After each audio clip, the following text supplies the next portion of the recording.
गहरा दुख जब हृदय को घेर लेता है तब हम किसी भी प्रकार का कार्य नहीं कर पाते। हमारा सारा जीवन जैसे रुक सा जाता है। इसी को कहते हैं शोक। प्रिय व्यक्ति की मृत्यु पर या प्रिय वस्तु के छूट जाने पर हम सब ने कभी ना कभी शोक का अनुभव अवश्य किया है। क्या शोक अनुचित है? क्या किसी की मृत्यु पर या किसी वस्तु के छूट जाने पर हमें शोक नहीं करना चाहिए? यदि हमें किसी की मृत्यु का शोक नहीं, किसी वस्तु के छूट जाने का शोक नहीं, तो इसका अर्थ क्या ऐसा नहीं होता कि हमने उस व्यक्ति या वस्तु का मूल्य ही नहीं जाना, उससे प्रेम ही नहीं किया? अवश्य जहां प्रेम होता है वहां शोक तो होगा ही। फिर भी सदा हमें शोक ना करने की सलाह क्यों दी जाती है? ऐसी सलाह देने वाला क्या हमारी भावनाओं का अपमान नहीं करता?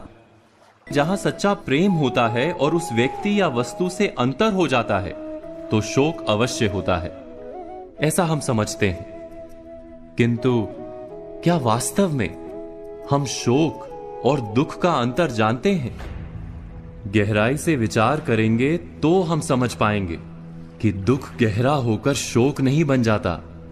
जहां मोह होता है वहां शोक जन्म लेता है। अर्थात जब जब कोई व्यक्ति या वस्तु हमारे सुख का आधार बन जाते हैं तब उसके छूट जाने से शोक उत्पन्न होता है। विचार कीजिए, जब हमारे वृद्ध माता पिता या पितामह इनकी मृत्यु होती है तो क्या हमें गहरा दुख नहीं होता? क्या बार बार उस मां बाप या दादा दादी का स्मरण नहीं होता? क्या उनके प्रेम का स्मरण करके हम बार बार आंसू नहीं बहाते? अवश्य बहुत ही गहरा दुख होता है, किंतु हमारा जीवन व्यवहार नहीं रुक जाता।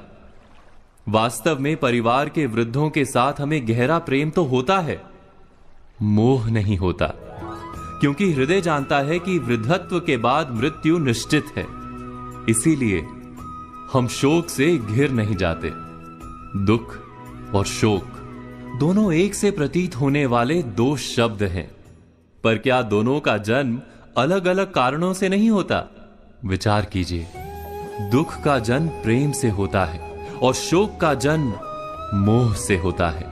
मोह से भरा मन सत्य नहीं देख सकता, किंतु संसार का तो क्रम है कि देर अबेर सब कुछ छूट जाता है। वस्तु हो या व्यक्ति, निकटता है तो अंतर भी होता है।